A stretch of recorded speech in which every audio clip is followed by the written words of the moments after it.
Hello, welcome to Mosaics. I'm your host, Holly Beach with the Idaho Office for Refugees.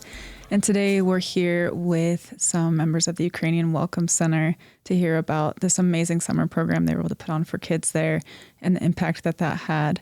So I'd love to introduce you to my guest, Tina Polishchuk. She is the director of the Ukrainian Welcome Center in Nampa. And Joni Leipf, she was the coordinator of the summer program. So welcome to you both. Thank you. So Tina, I'm really glad to have you back. I was just thinking about how you were the first Mosaics guest, the guinea pig, back in May of 2023. So welcome back. Was a lot of fun. Thanks for having me again. So for anyone that didn't get to meet you then, can you share a little bit about yourself? Sure. So I'm the director over at the Ukrainian Welcome Center. I fell in the role kind of by accident. I never imagined that my professional journey would put me in this work, but I always say that God has other plans sometimes, even though we don't always know what they are. But we started the Ukrainian Welcome Center as a volunteer-based organization. When the war started, we started seeing a trickle of Ukrainian families that were coming into the Treasure Valley, and so we corralled a group of different organizations to step up to the call of making sure that they get assimilated here. We envisioned that would be a 6-month project, and 2.5 years later, we're still doing the work. And we are still meeting and welcoming new families every single week. So that's a little bit about me. Thank you. Joni. So I'm an educator and retired now, but I was one of those organizations that Tina corralled 2 years ago. We had a school here in the Boise area and accepted the first 2 little Ukrainian kiddos who settled in this area. And it was through that effort that Tina and I got to know each other. Tina is resourceful and persistent, and it was awesome to see that effort go into finding a place for these kids to be and to be able to learn. So yes, that's how I got involved. But I've been an educator for a long time, and have just enjoyed the journey of watching kids grow. That's great. As an educator, were you here locally? So I worked in California and here in Boise area. That's great. And so you were able to jump in with that background and help create a really meaningful program for kids. How many children participated this summer in the program? We had 76 is what we counted. Wow. So that's a lot. Yeah, there was the 76 that went to the day camp, and then we had 97 people up at the Cascade portion of the camp. Oh, very cool. And just to give us an idea of how many people the Ukrainian Welcome Center has worked with since you opened, how many people have come seeking services? So we've had about 730 people come through our doors since the beginning of the conflict. Okay. And the Treasure Valley is an attractive place because there already is an existing Ukrainian culture and community here. Can you share a little bit about that? Sure. So the Ukrainian language is actually the 3rd most common spoken language in our area, which a lot of people don't know. So it's English, Spanish, and then Ukrainian. So there is quite a large community dating back to the early 90s here in our valley. And that Slavic community, we refer to it as the Slavic community because it's made up of the Eastern European countries that gained their freedom when the Soviet Union fell apart. So those are, people from Moldova, Romania, Ukraine, Slovakia, etc. And your own family, too, has ties. Are you comfortable sharing about that? Yeah, so my mom is from Ukraine. She's from a little region just southeast of Kiev called Cherkasy. And my dad is from Kyrgyzstan. And so they grew up in the Soviet regime. And as Christians, they were persecuted for their faith. And so before the Soviet regime fell apart, the persecution towards Christians became very, very severe. Because they were the ones that had the testimony against the Soviet government. And so in 1987, they were essentially stripped of all of their rights, and they said, you need to get out. And they left not knowing where they were going. And so they stopped in Italy. They had a baby, which was me. and then when they received permission to come to the United States, they came here. So I was stateless until 6th grade, which was interesting. But then when the war started, our roots do go back to Ukraine. And so it's just an issue that's really near and dear to our hearts. And when we got into the work, we just realized, we can't necessarily affect what is going on overseas, but we can do something about what is here for them in Idaho. When you first started working with people coming into Idaho, they had just fled war. What were some of the, questions that people had, or outlooks that they had for what life would be like in 6 months or a year? Mm-hmm. So I would say at the very beginning, we were seeing people show up with literally a couple of suitcases and maybe a few $100s in your pocket, which is how my family arrived as well. And so at that time, we were really trying to find housing for them. We were trying to make sure that they were connected to different food pantries, local transportation resources, because at that time, we didn't have the infrastructure through our government processes to make sure that they had, just that step up that they need to, find housing and meet some of those basic needs. And then there was also a clog in the system with them getting authorized to work. So that was it was really, really hard to overcome, because we were really relying on the goodwill of the people and that alone, which is wonderful. And, people here in Idaho, they answered the call, which is why it continues to stay attractive. So those days were really, really difficult, but we've come a long way. And I know that the Boise Rescue Mission, they helped us a ton at the beginning. They, gave us this great facility where we were able to actually house people, because we weren't sure where they were. We were trying to make sure that people were not sleeping under bridges, that they were not on the streets, that they were somewhere where they are safe and they had shelter. So fast forward now, our services look a little bit different. They're a little bit more sophisticated, but, the needs continue to be there. Mm-hmm. And it's crazy to think where we are, because nobody knew how long, they would need to be in the U.S. So many people, I think, came wanting to get home as soon as possible. And it's just impossible to predict how these things will play out. So I think things like the summer camp you offered are so important, because maybe it's not like that essential need at the very beginning, but I think that mental health and social connection is so important if you're going through something so unpredictable like this. So Joni, how did you see that?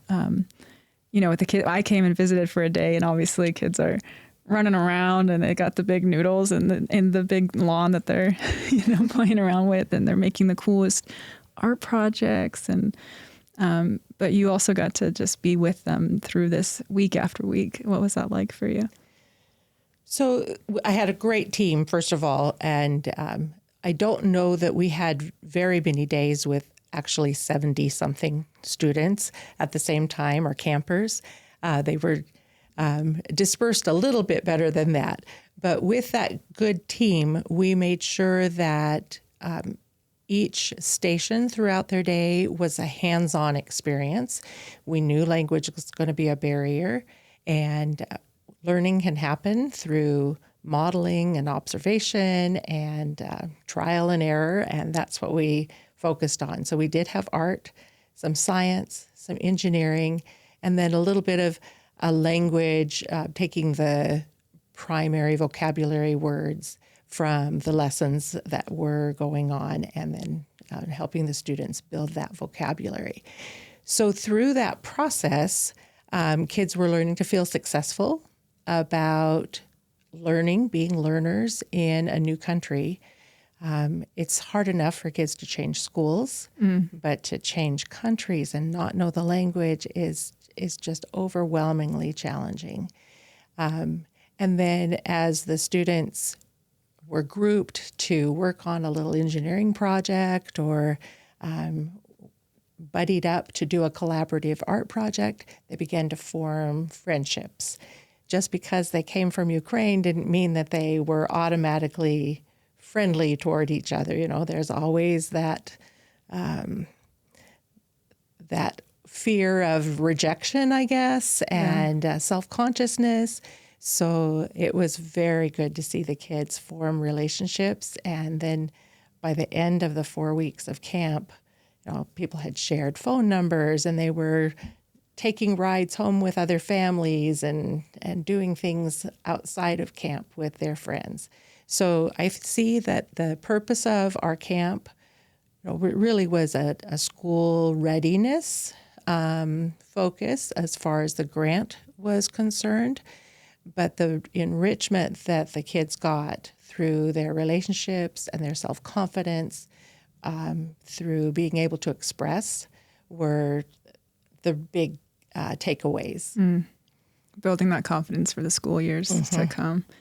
Go if ahead, I may, Tina. I'd just like to add one thing that a lot of people don't realize is that they were displaced from their country on the tail end of COVID.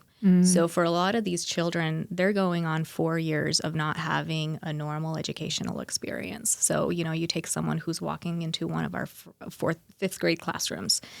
The last time they walked into a school normally on September 1st was when they were in first grade.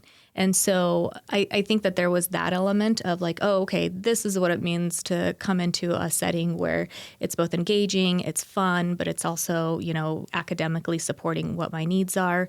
And then also, to your point of exchanging phone numbers, I think they also got the sense of, I'm not going through this journey alone. There are other children, there are other families that have been through COVID and displaced in some cases through multiple countries that are just like me. And I can still figure out a way to be engaged in learning and make that something really important for my life.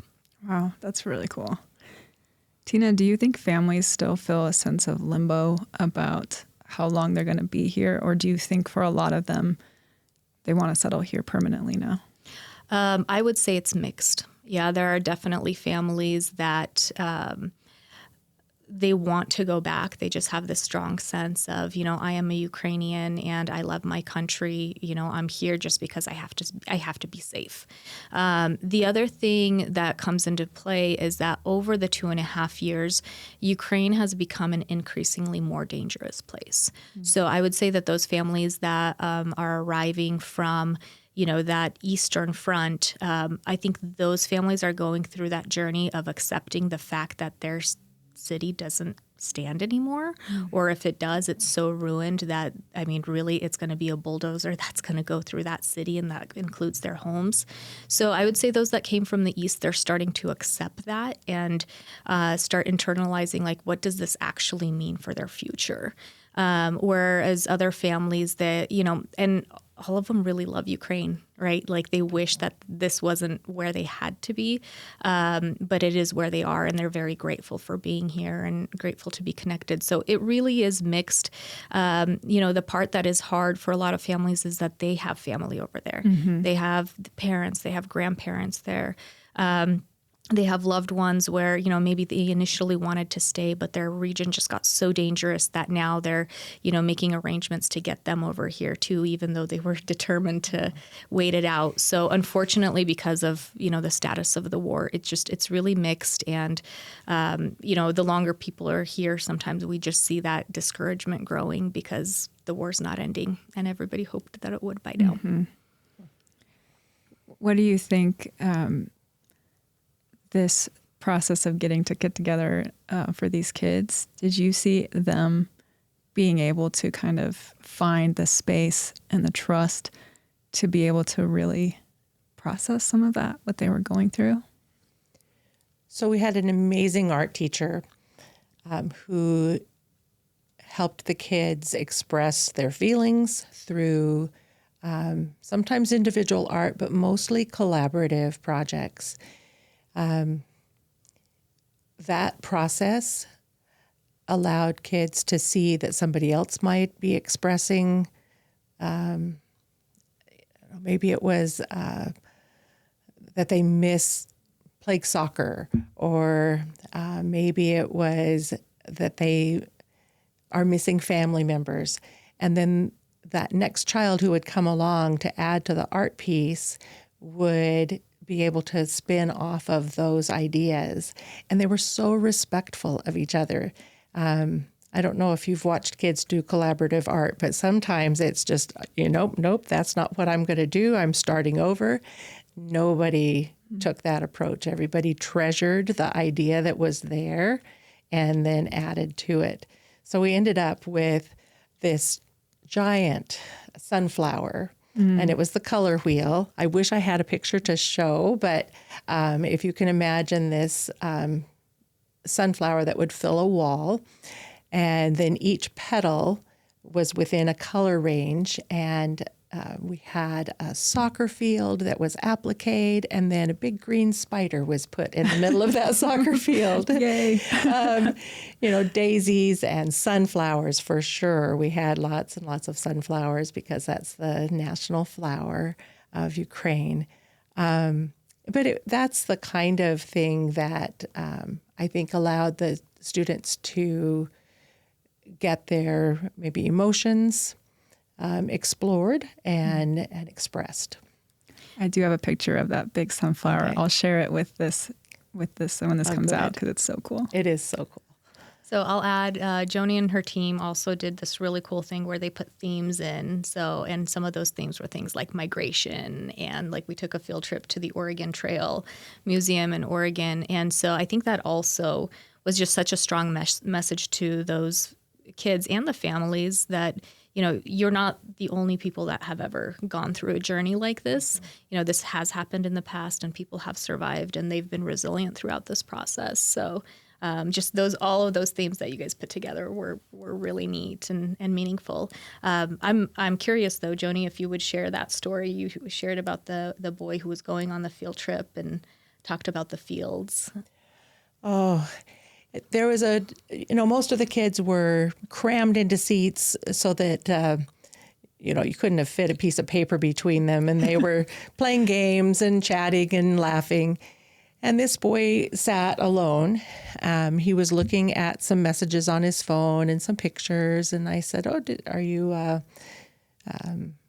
communicating with somebody? Or I don't know how our conversation started, but something benign. And the conversation did not stay benign. He said, I'm just looking at these fields and they remind me of home. We were driving kind of out toward Marsing area to go across the river and to the Owyhee County Museum.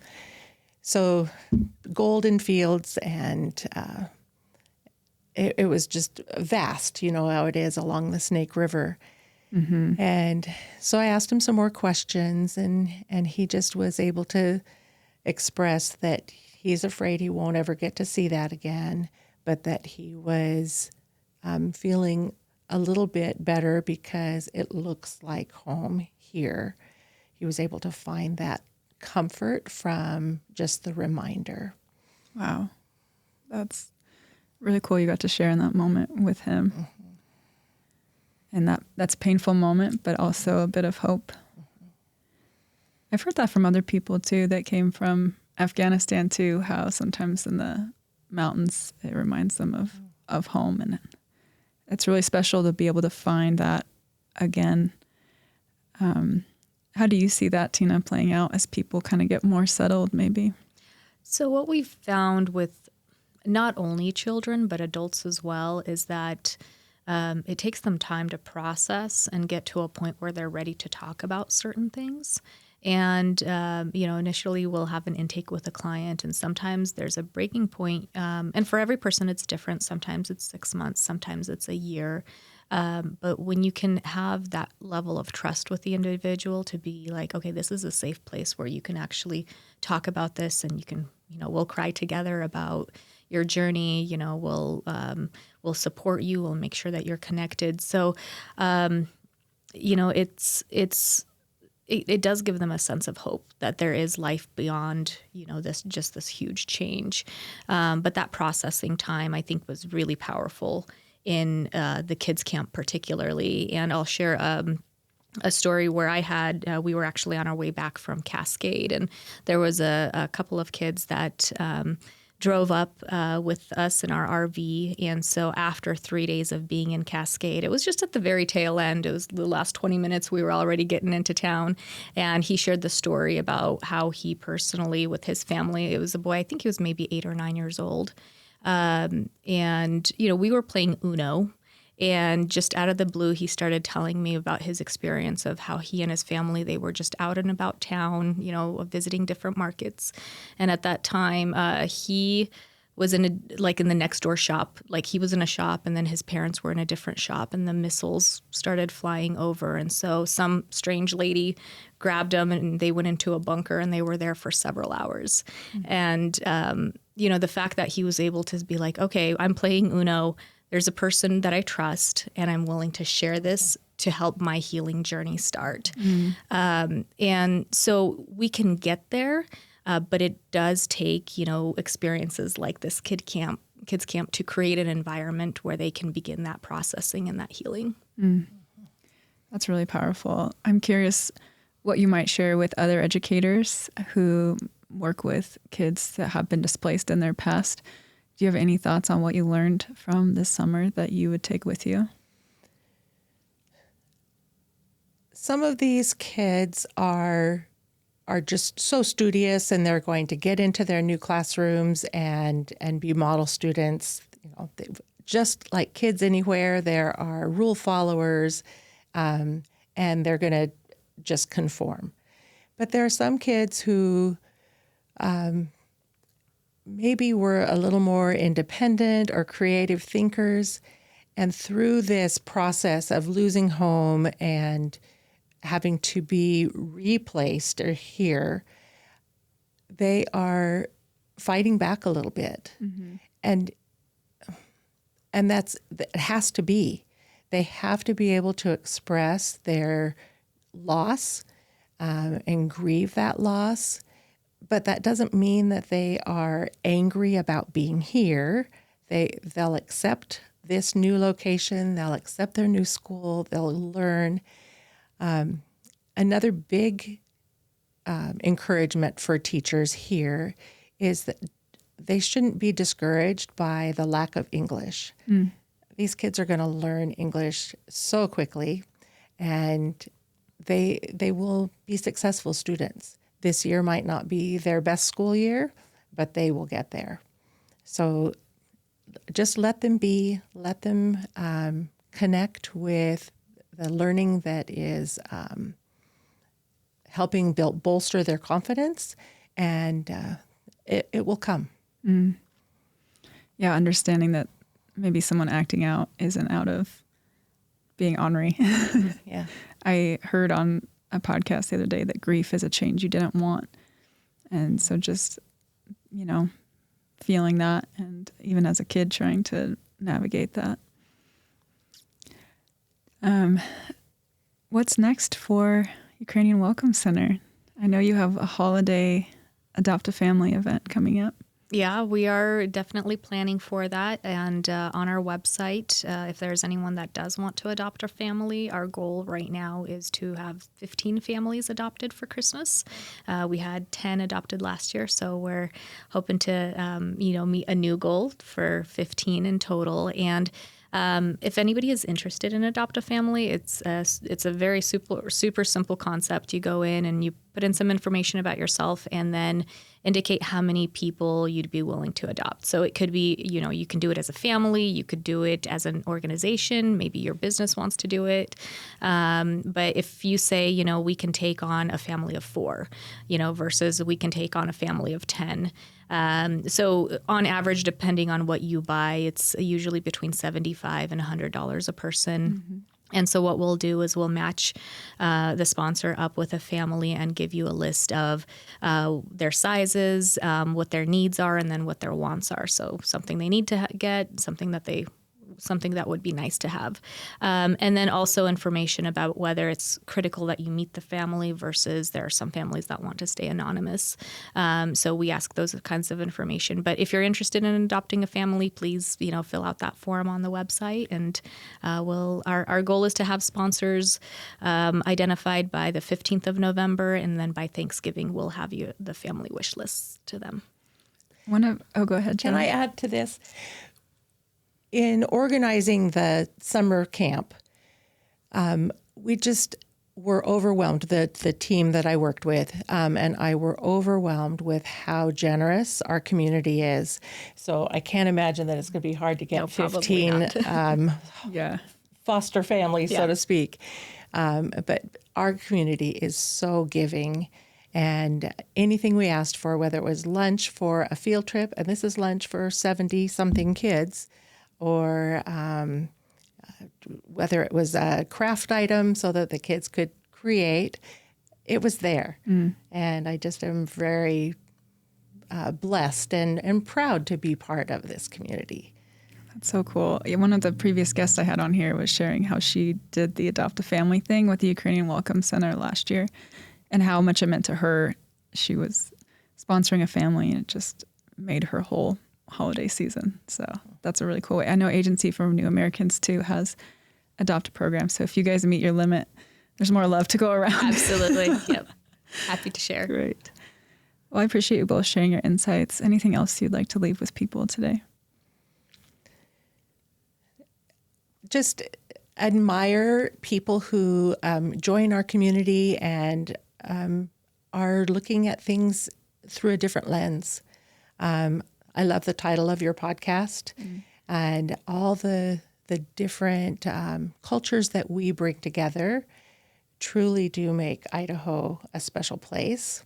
So I just think rather than being shy about learning about somebody else's culture, lean in and find out what makes that person able to transport across the world and find success here. Yeah, I would say just I'm super grateful to our community, and I'll say this over and over and again, but we could not have done it without the individuals and the organizations that, all the time are coming forward and saying, hey, I want to help. And I think it's just a testament of who we are as Idahoans, and it really is a privilege to be serving Ukrainians with the community resources that we have here. Wow. Well, thank you both. It was inspiring to come for that one day and meet the kids, take some pictures. And there was one thing that was unresolved for me, though, because the engineering class, they were making their little protectors for their eggs, and they were going to go drop them off something. The second floor. I'm like, am I allowed to say what it is? It's like, and I was really excited to see. And they're like, no, we're launching them tomorrow. So I never got to see whose egg survived. Okay. So the kids, that was a collaborative project again. And the engineering teacher took the little egg contraptions upstairs and threw them out the window. So they were launched high. And about 30 collaborative egg baskets were dropped, and at least 10 survived. Okay. They did a great job with parachutes made from newspaper, and it was very fun to see. They were so excited. That's awesome. So about a third success rate. So not quite ready for NASA, but no, not quite. But they were given straws and cotton balls and newspaper. So that is so they did all right. All right. That's impressive. Well, I appreciate it. Thank you so much. And Tina, can you say your guys' website again if anyone wants to join? Yes. So it's UkrainianWelcomeCenter.org. Perfect. And it's right there on the front page. And everyone's welcome to email us at mosaics@idahorefugees.org. We'd love to hear from you. If you have ideas for future podcast episodes, please reach out, or questions or feedback. We'd love to hear from you. So thank you, everybody. Thank you for joining the conversation. For more information on how to be involved with refugee resettlement, please visit idahorefugees.org. Mosaics is produced by the Idaho Office for Refugees with grant support from the M.J. Murdoch Charitable Trust. Music by the Afrosonics. Production in partnership with SB Studios.